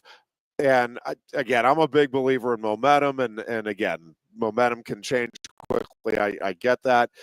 I just think when you get into those game week rhythms, so I would rather have that off time between the Maryland game and a home game at Beaver Stadium against a team that is also coming off of a bye week. So you're both having 2 or 3 weeks, depending on the team that Penn State ends up getting. I'd say the whole facing a team coming off a win. That's an interesting angle. I'm buying what you're selling. Well, confidence and that game week routine, and different teams handle it differently, and we've seen bowl games go either way. I just think when it comes to the playoffs, even in the NFL, I wonder sometimes about just how beneficial having that bye week really is for teams. And resting injuries and all of that is certainly part of it. But here's the thing. So then you get the game at home versus being a 1 seed. I also agree with you in that I don't think you can throw any of the teams that will end up in the 12-team field, however that shakes out. I don't think there's a team out there that I look at and like in a one game, one-off situation where I say, I just don't see Penn State having a chance in that one. There's just not a team there that I'm like, no chance. But I also, maybe with 1 or 2 exceptions, if Boise State gets in, I got to be honest with you. If Penn State were to play Boise State, I don't see Boise State winning that game, especially if it's at Beaver Stadium. Now, that's an unlikely scenario because I don't think I think Boise State's going to end up as if it gets in. I'll put that caveat because after that Wyoming game, I'm not so sure that that's a lock that as much of a lock as people are making it out to be. Anyways, I think with maybe 1 or 2 exceptions, I'm with you that just about anybody else in the playoff field, it's like, it's going to be kind of a coin flip. Now at home, I like Penn State's chances against whoever the 11 seed would be, whether it's an SEC team or Indiana or anybody else. I like Penn State's chances at Beaver Stadium with a couple of weeks to get ready and all of that. And the thing is, if you win that game, if you're the 1 seed, you're playing again an 8 seed, likely that is coming off a win and is in its game week routine, and you're playing in a neutral site. That concerns me more than as a 6 seed, you're getting likely either an ACC or non-power conference champion. Yep. Whether it's Miami or SMU or Clemson or again, most likely it's one of those. I think teams. at the 6 here, this is my prognostication. Yep. I think at the 6, who will face the 11 seed, I think the 2 most likely opponents there are either the loser of the ACC title game or the Big 12 champion. Because I don't think, given what happened last weekend, the Big 12 has the juice to jump its champion over 1-loss Indiana. And I do think the door opened for the ACC to get its conference title game loser, and only because the SEC had so many upsets. Yeah. But again, especially if it's SEC, but no matter which team it is, whether it's SMU or Miami, I just can't see, given the reputations of those leagues, the committee sits down and says, okay, we still have to acknowledge this strength and depth of the SEC. we're putting 4 Big Ten teams in here now.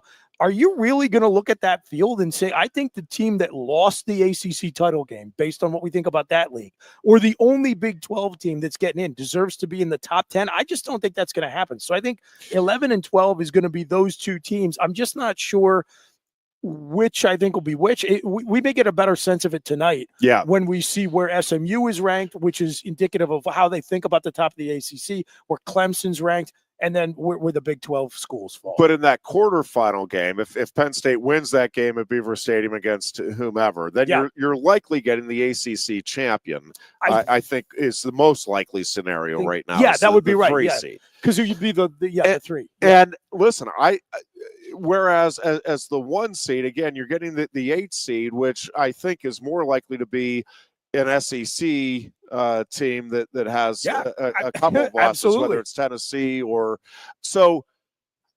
I'm not sure, even just from a matchup standpoint, that being that 6th seed isn't a better spot for Penn State or anybody. And the thing is, even so, let's just say that is the way it plays out. You have the 6th seed against the Penn State. Again, I like their chances against anybody in the ACC. Not saying I think it's a given, not saying it's a lock, anything like that. But, yeah, I like Penn State's chances there. I like them a lot. I think Penn State will be the favorite in a neutral field there. And Penn State is a favorite over the last 3 years. Pretty darn impressive, pretty darn good.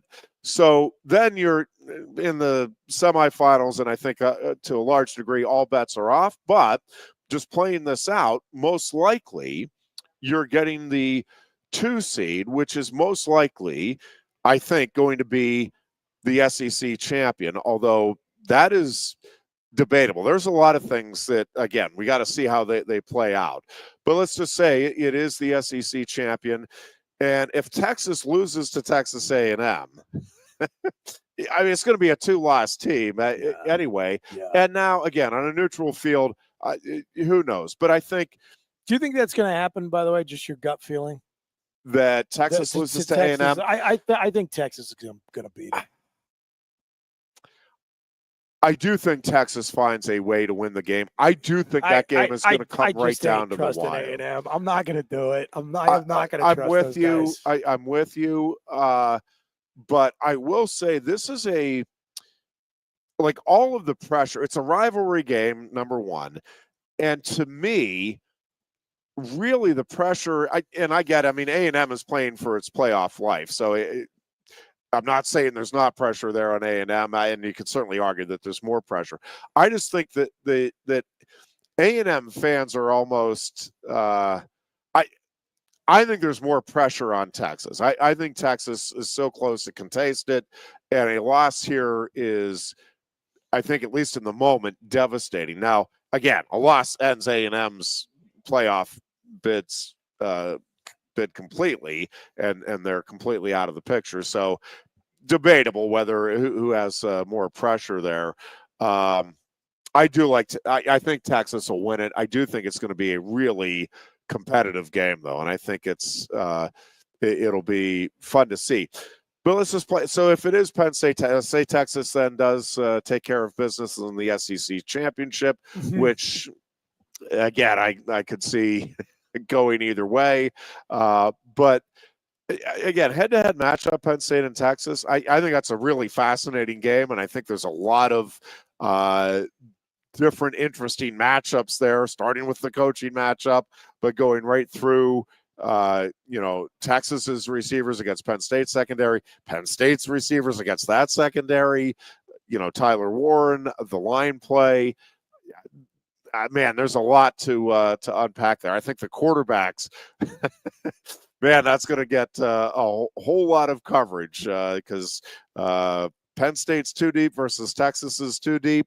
There's a lot to unpack there. I think that'd be a really, really fun potential national semifinal. And again, to me, kind of a coin flip of a game, and then whatever happens. But I think the path to get to the Final Four, I would argue, is, if not easier, I think it is certainly as as reasonable a path as a 6 seed as it would be as a 1 or a 2 for Penn State. Yeah, in particular, I mean, because I'll buy of that that. home I mean, game. we've been talking about the 5 forever, and the 5 still has a pretty good route, but because of the just complete implosion of the Big 12 and Boise going where they are, those are seeds where you want to be. So, and I mean, ironically enough, probably. Now, again, there's a chance tonight. I just don't think we're going to see it. But tonight, it's not a 0% chance Notre Dame jumps Penn State. I just don't think that's the modus operandi of this committee. At the end of the day, there's just no, my opinion, and I don't think it'll happen. In large part because the schedules are comparable. I get the Army Navy wins for Notre Dame, fantastic. I mean, congratulations, guys. But when you look at Notre Dame Penn hates State, the troops. Yeah, by the Penn way. State now no reason to pile on like that. It's 5 unpatriotic, 5 bowl opponents. And listen, at the end of the day, you compare the losses. There is no comparison. Right. And that's why Penn State will be. So to the point, if kind of things go chalky as we're expecting, probably the 5 and the 6 are both Big Ten teams, right? It's a loser of the Big Ten title game, and then Penn State slots in at the 6. And then do you think the SEC title game loser, do you have them at the 7 or the 8? Assuming, let's say it's either way. It's Georgia or Texas. I think that's yes. I think that's the most likely. I think they'll end up 8. I think the SEC title game loser will be the 8 seed. Because you're either going to have a 3-loss Georgia, and can you really rationalize having them jump a 1-loss Notre Dame, who's been, to be fair to the Irish, just killing fools? No, they have. Or a 2-loss Texas, who has been floating through the whole season on a suspect strength of schedule. I think whoever loses the SEC title game, you get a home game, but you're the 8 seed. That's my guess. And so to go back to the earlier point, if that part plays out, but Michigan beats Ohio State, again, just looking at this from Penn State's perspective. Remember, this was supposed to make the regular season less interesting? Right. Remember that part? Penn State would be the 1 seed. Would you rather play Georgia in that quarterfinal round or Miami or SMU? I mean, right. You tell me. Not a tough choice. We'll take a break here. We're back with more at Quaker Steak and Lube after this on Sports Radio 98.7 The Fall. Coast into fall with a new Kia from Lion Country Kia. Right now, get a 24 Kia Seltos for 5.25% APR for up to 48 months. A new Sportage plug-in hybrid at 0.9% APR. Check out our 23 Sorrento hybrid for as low as 4.5% APR. And don't forget, all 2023 and 2024 Kias come with a 10-year, 100,000-mile limited warranty. Stop in and meet with one of our sales experts today and coast into fall at Lion Country Kia. We want to see you in a Kia. If you love wings, if you love rings, and all kinds of other tempting things, great times, great food, get to Quaker Steak and Lube. Get our Best Wings USA, signature sauces, mouth-watering appetizers, or any of our delicious award-winning lube favorites. Great times, great food, get to Quaker Steak and Lube. I'm the Modelo Recruiter, and I'm looking for fans with good hands and great speed. The ones who stay focused and never miss a play. They go the distance on game day, even when their team is away. I'm always watching, always looking to reward more full-time fans. Because football isn't really football without you. A lot has changed about State College. One thing that hasn't is W.C. Clark's Coffee Roasters on 234 East Calder Way. 30 different varieties of specialty coffee beans sourced from over 25 countries and roasted with love each morning in Happy Valley for over 45 years. They'll ship their fresh roasted coffee from their doorstep to yours. Order online at statecollegecoffee.com. That's statecollegecoffee.com. Two of the top names in local printing have combined to serve you better. King Printing and State College has merged with theprinters.com, forming one of the 400 largest printers in America. Combining traditional offset printing and digital workflow techniques, theprinters.com can print, assemble, package, and ship to anywhere in the world, all with the same high quality customers have known and trusted for over 50 years. Buy local and save. Get started today at theprinters.com. Lusk & Associates Sotheby's International Realty proudly presents the introduction of our new State College office at 314 South Borough Street in State College. At Sotheby's International Realty, we advertise locally, nationally, and internationally, bringing the best of advertising and promotion to each and every one of our properties, big or small. Call now. With a Timber Kids savings account, you can start to save money, earn prizes, and teach your kids the value of savings. It's easy as 1, 2, 3. Building futures is what we do at TFCU. You really need to belong to a credit union. You belong at TFCU, Timberland Federal Credit Union, a credit union you can grow with. Get up and get going with the Happy Valleys 98.7 The Fox, the Goon and Ironhead. And we welcome you back here on a Tuesday afternoon as we get ready for Penn State hoops coming up at 4 o'clock against Clemson in the Sunshine Slam down at Daytona Beach. Nittany Lions looking to get off to a 7-0 start here on the season, which is pretty heady stuff for the Nittany Lions. And I think it's going to happen. This will be, again, the best test to date, I think, although, as we've talked about, that Purdue-Fort Wayne win, I think, is going to look very, very good here at the end of the season. And the Virginia Tech win is not insignificant, obviously. This is a rematch of the frequent dumpster game from the Big Ten ACC Challenge. Yes, sir. That is very, very true. Both teams, both programs in a little better stead than they were for many of those previous matchups in that that particular series. Although I am sorry that went away. I wish too. that was still a thing. The Big Ten ACC Challenge in basketball. It was right around this time of year. Is that right? Yes, I will say I am really hoping that this Big Ten SEC football challenge that they're talking about instituting big time does play out. I think that'll be the biggest shot in the arm for the sport in a long, long time. I think even more in some ways than the playoff, because I think what some people are concerned about with the playoffs is that it's going to take away from the intrigue you used to see with different teams playing each other during the regular season. And so if the two biggest players in the sport come together and say, really, for the good of the sport and for the good of creating valuable television inventory, we're going to create those games. It's going to be so good for the fans and for the TV audience. It'll be really a big shot in the arm for the health of college football. Yeah, I think it'll be great.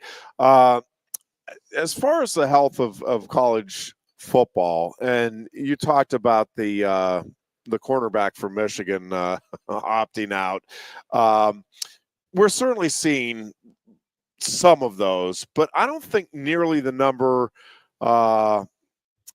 that I thought we would as the season has played out. And I was talking about this a little bit on your show yesterday in that first hour, which is, I think fans should be gratified with the efforts and the performances we saw from teams that are out of the playoff mix, and in some cases out of bowl contention here, and still either gave great battles in tough losses to highly ranked teams that are fighting for their playoff lives, witness Penn State and Minnesota, or actually pulled off the win. And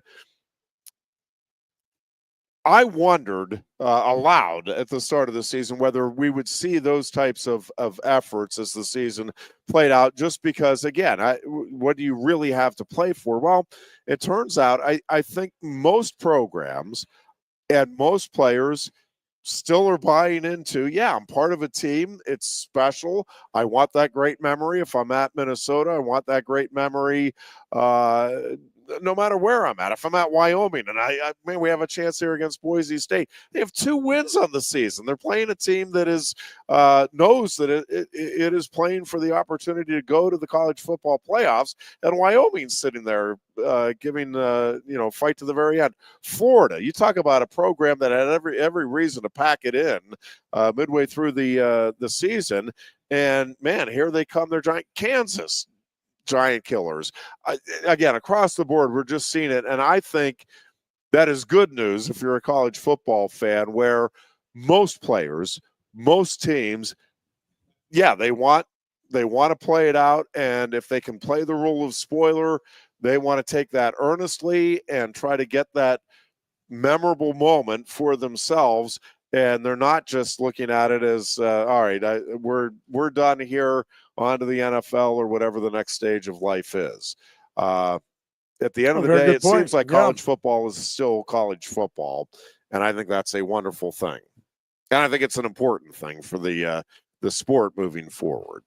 And again, you're going to have opt-outs, and there's still, I'm not saying it's across the board, but really, probably, they might not have actually opted out in terms of not being on the field. But I think over the years, you've had players that have checked out, if not opted out. Yes. And programs that have done that. In some ways, it was worse. Those last couple games, you saw some guys who had opted out, but they were still on the field. Correct. Yeah. So, again, and listen, this final weekend, there's still a lot of things that can happen. And there's a lot of unknowns, and especially after what we saw this past weekend, where there was a lot more upheaval than I was anticipating. Yeah. I did not think Ole Miss or Alabama were in much trouble going into the weekend. I didn't think Penn State was in much trouble going into the weekend. And you look at the way everything shook out, and now you're into rivalry game week where truly you can throw out the records, and it doesn't matter that one team has a significant advantage because weird things happen in those rivalry games. And again, pressure is ratcheted up in some cases with like at Texas. That Texas A&M game to me that is going to be a lot of fascinating. Fun. Yeah. Yes. And again, a lot of different things that can happen. Because don't forget, there are 2, to me, fascinating subplots about that game. The first of which is that it's just the renewal of one of the great rivalries in college football that went away because of conference realignment. Yep. So to see it back in any form is great. To see it back in the form of a conference game with postseason implications for both teams ratchets it up even further. But then if there was not already enough bad blood between those 2 programs, there's the fact that Texas A&M left for the SEC under the auspices of that was going to be their ticket to the big time, and finally the opportunity to get out of Texas's shadow. And then my understanding of the behind-the-scenes political machinations that brought Texas and Oklahoma into the conference is that Texas A&M was kind of left out of a lot of those discussions. Yep. So it's the animosity was always there. Now it's amped up to 11, and it's a conference game, and it's the rivalry being renewed. It's in College Station, the home of the 12th man, and there's playoff implications on the line.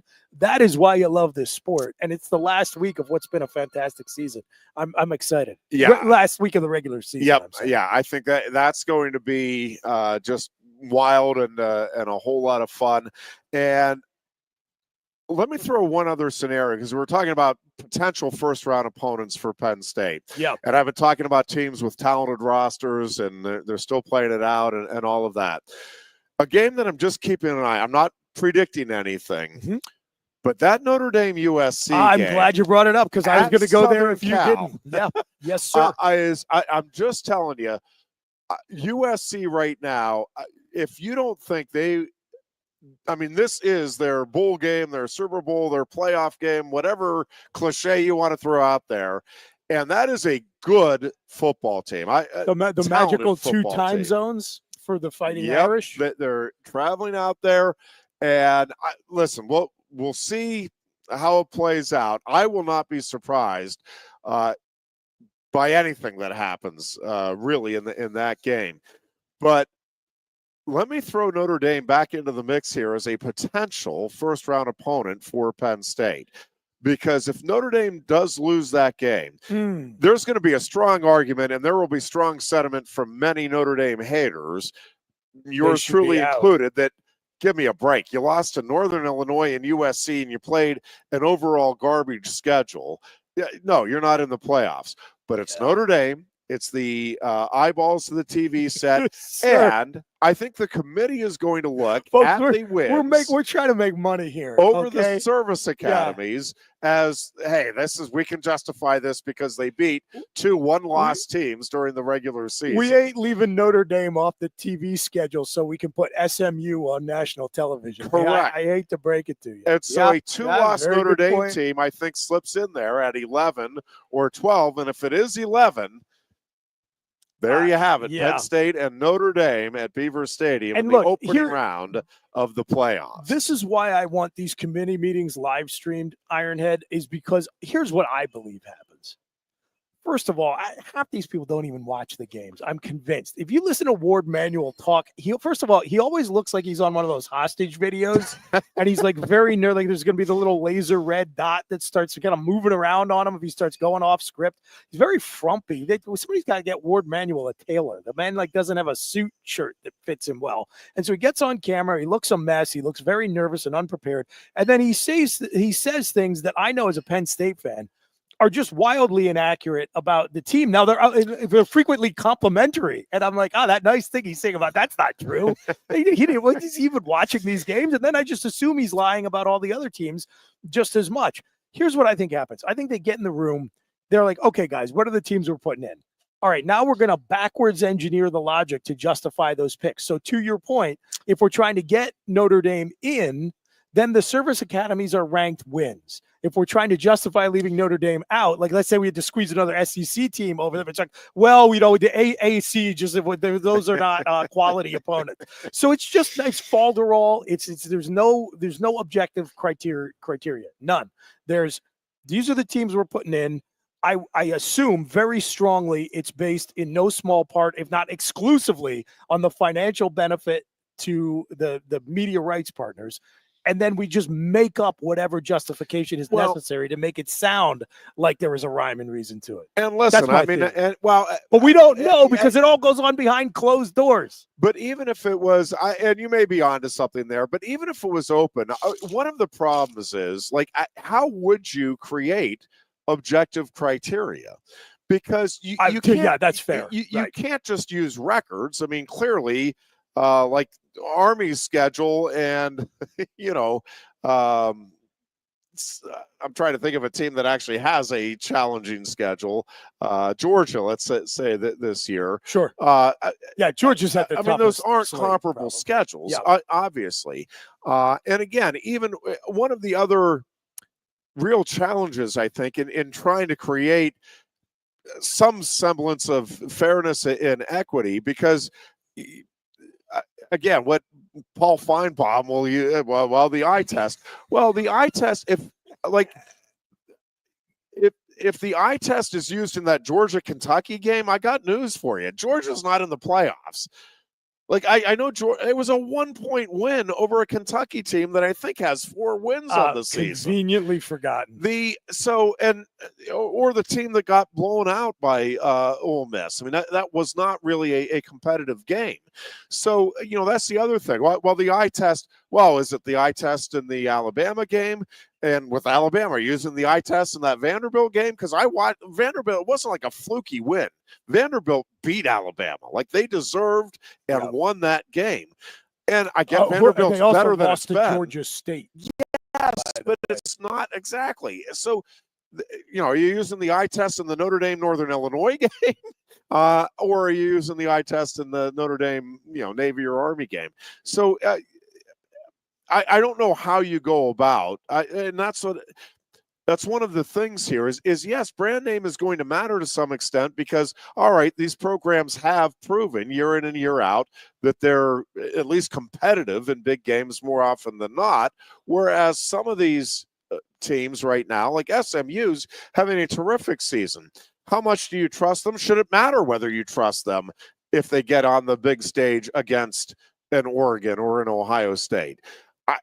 I don't know. I could argue that either way, but I think it's one of the real challenges. And again, I think it's a challenge in college football, unlike any other sport out there, because most other sports, even basketball, like you at least have a pretty good framework for what those teams are doing in conference. Like they're playing all of the other teams in the conference, and they're playing, whatever it is now, half of them, even the bigger conferences, twice. So you're at least getting some general framework. With the conferences being as big as they are and the limited sample size, again, it matters who you're playing, but you're not determining that. Penn State didn't schedule Oregon off the schedule this year. Penn State didn't schedule Indiana off on the year where they're having this remarkable season. Well, so you're going to penalize Penn State because the Big Ten Conference didn't schedule those games? I mean, it's if you look crazy. if you looked at Penn State's schedule in the preseason, and you saw you're going to open up against West Virginia on the road, then midway through the season, you're going to travel across the country to play USC, then you're going to take a week off, then go to Wisconsin, then play Ohio State, and then have Washington, who just played the national title game at home. Like, Well, and again, I don't even know to what degree you can or should penalize teams for trying to schedule wins if they end up with a team that is like Notre Dame was trying to schedule a win with Northern Illinois. Do you penalize them extra for, hey, one, you scheduled a game that wasn't supposed to be competitive, and then you turned around and lost said game? Texas is getting hammered for its schedule. Well, come on, they scheduled a game at Michigan. Right. Like you are trying your darndest there to get a marquee victory on your resume, or even if it's a loss, that's a marquee game. Well, you happen to get, they didn't know, obviously, when they scheduled that Harbaugh wasn't going to be there. Half the roster was going to, more than half the roster was going to be out of there, and that Michigan wasn't going to find a quarterback that could fight its way out of a paper bag. I mean, you don't know that when you're scheduling that game. You're like, man, game in Ann Arbor, woo, we're going to get big time credit for that. Should you still get credit for at least trying to schedule that? I don't know.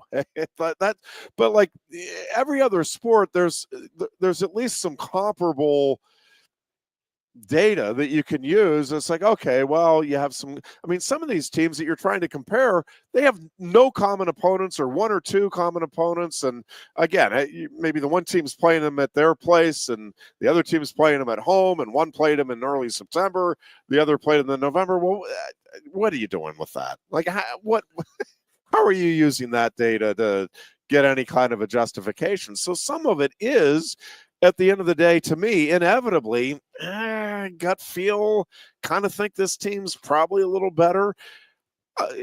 We had the discussion last week, and Jim Galani asked me, he's like, would Indiana, where would you have Indiana if you're being honest about where you think they are? I'm like, I'd have them in the top four. It's like, well, no, I'm saying like not based on results, like what you think they've earned, like where do you think they actually are? I'm like, listen, the offense, and I said I may change my mind completely after Saturday's game with Ohio State, but right now, based on the evidence we have and what I've seen this offense do and put up, I think this is one of the better offenses in the country.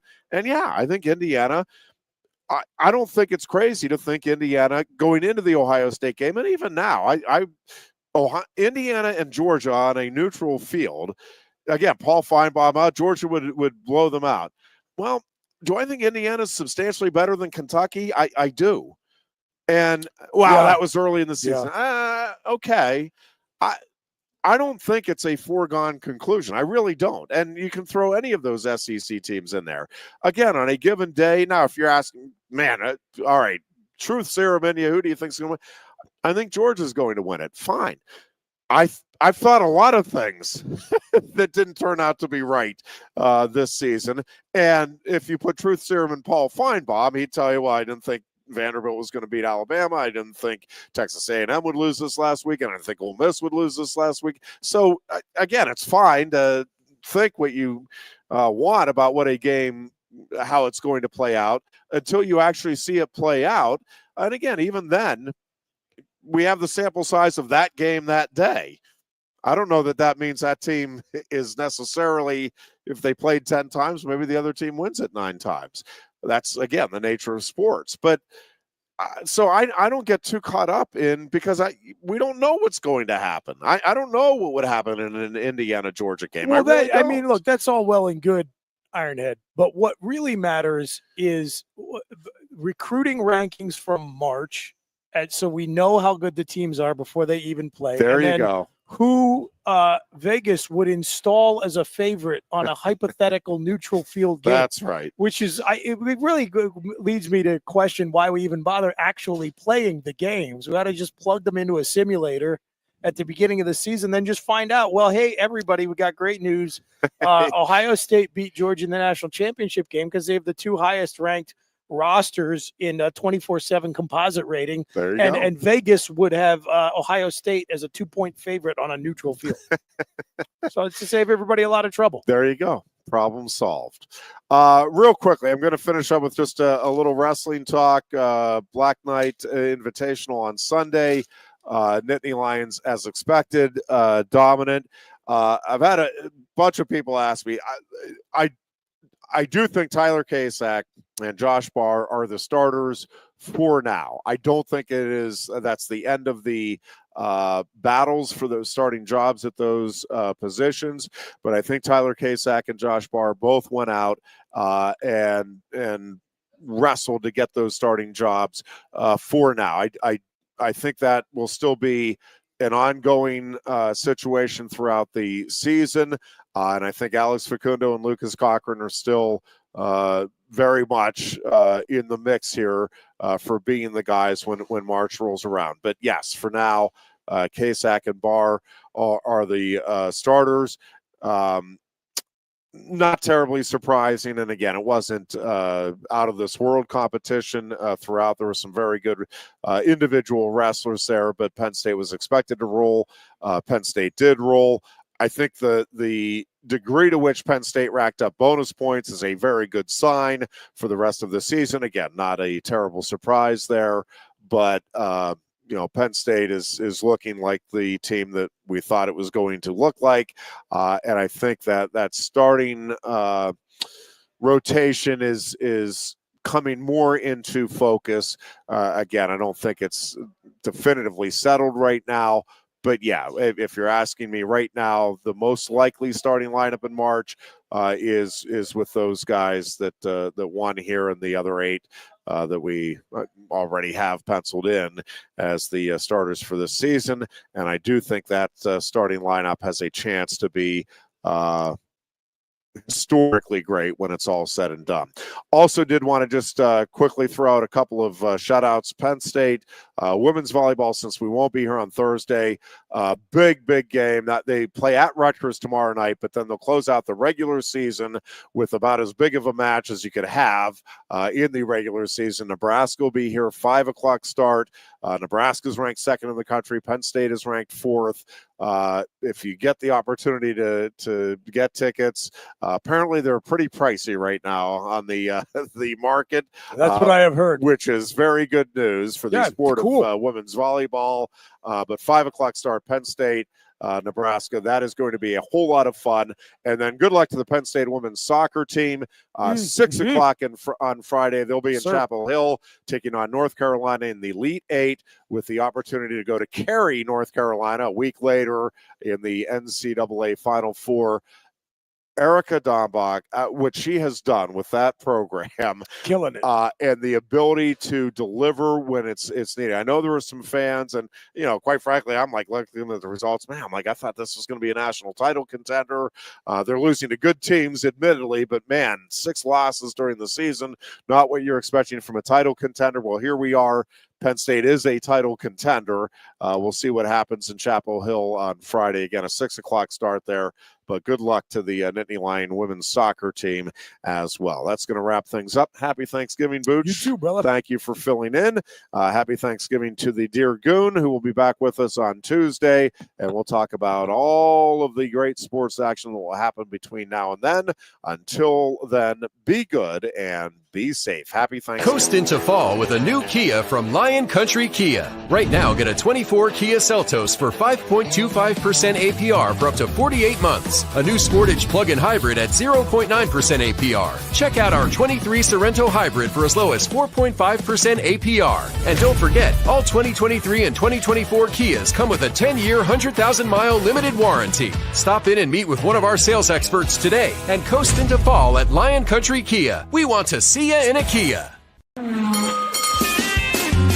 you love wings, if you love rings, and all kinds of other tempting things, great times, great food, get to Quaker Steak Lube. Get our Best Wings USA, signature sauces, mouth-watering appetizers, or any of our delicious award-winning lube favorites.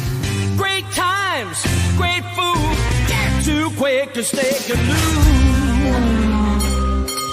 I'm the Modelo Recruiter, and I'm looking for fans with good hands and great speed.